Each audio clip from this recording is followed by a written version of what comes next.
Selamat datang kembali di Horror Story. Kali ini saya akan menceritakan tentang Pamali. Langsung saja ke ceritanya. Namaku Huda, aku bekerja di sebuah pabrik yang ada di Jawa Timur. Waktu itu ketika cuti hari Natal, aku bersama keluarga punya rencana untuk menginap di rumah kakek yang ada di desa. Desa kakekku cukup jauh, sehingga kami harus berangkat pagi. Sesampainya di sana, aku langsung memberi salam kepada kakek dan nenekku.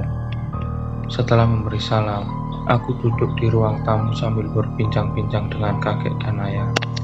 Tidak terasa sudah 30 menit aku berbincang-bincang dengan mereka. Lalu aku pergi ke teras untuk menikmati hawa sejuk pedesaan sambil minum secangkir kopi dan rokok. Waktu tak terasa hingga tibalah malam hari.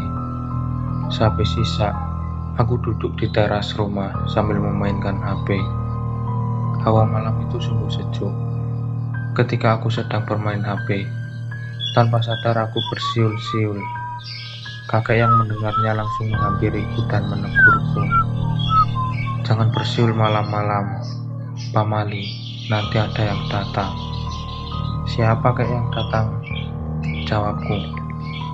"Demit." Setelah mengatakan itu, kakek langsung masuk ke dalam.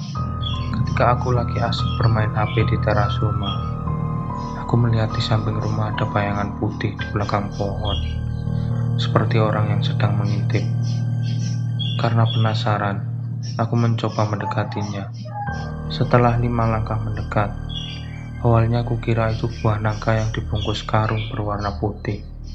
Tapi setelah diam beberapa saat, aku baru sadar kalau itu adalah pocong. Lalu aku lari masuk ke dalam karena ketakutan. Orang-orang yang waktu itu di dalam bingung melihatku berlari ketakutan.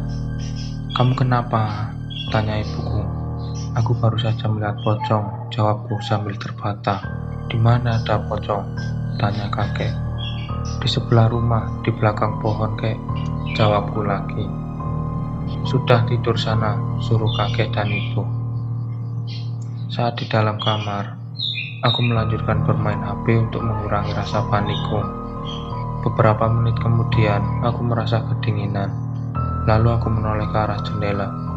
Ternyata jendelanya belum ditutup, jadi anginnya masuk ke dalam. Sebelum menutup jendela, aku melihat keluar.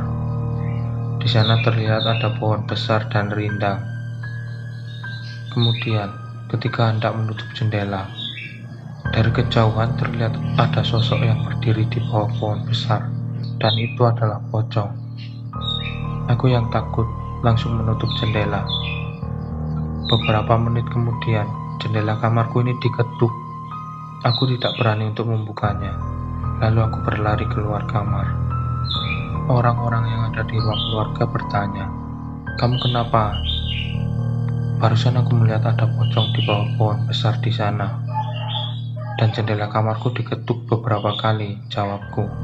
Setelah itu kakek mengeceknya, tapi tidak ada apa-apa. Lalu kakek menyuruhku tidur.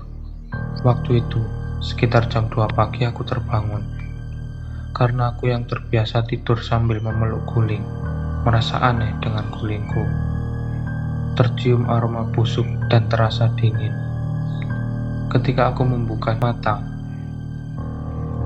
di depanku sudah ada pocong. Aku kaget, langsung berlari keluar kamar. Di sana sudah sepi, semua orang sudah tidur. Kemudian aku memutuskan tidur di kursi depan TV.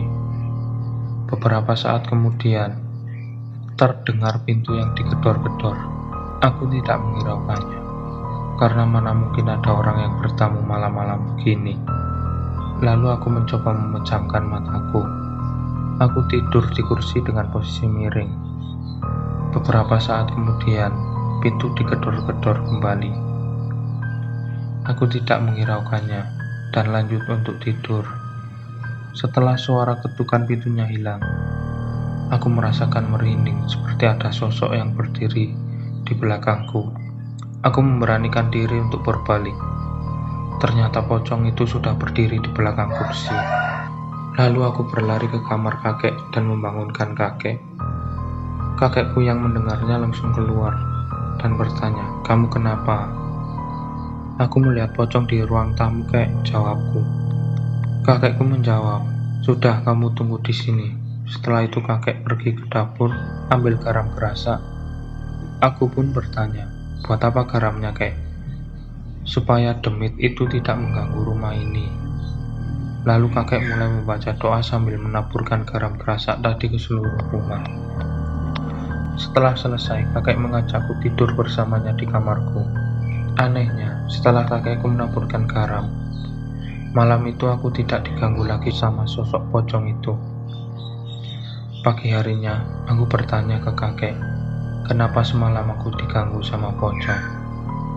Kakekku menjawab, "Karena kamu bersiul di malam hari." Bersiul di malam hari itu sama saja seperti mengundang makhluk halus. Setelah itu, sekitar jam 4 sore, kami memutuskan untuk pulang karena besok sudah masuk kerja. Sesampainya di rumah, aku tidak berani lagi bersiul di malam hari. Itulah kisah horor yang dialami oleh Huda di rumah kakeknya. Terima kasih yang sudah mendengarkan sampai selesai. Bagi yang punya cerita horor, kalian bisa kirimkan ke email yang ada di deskripsi.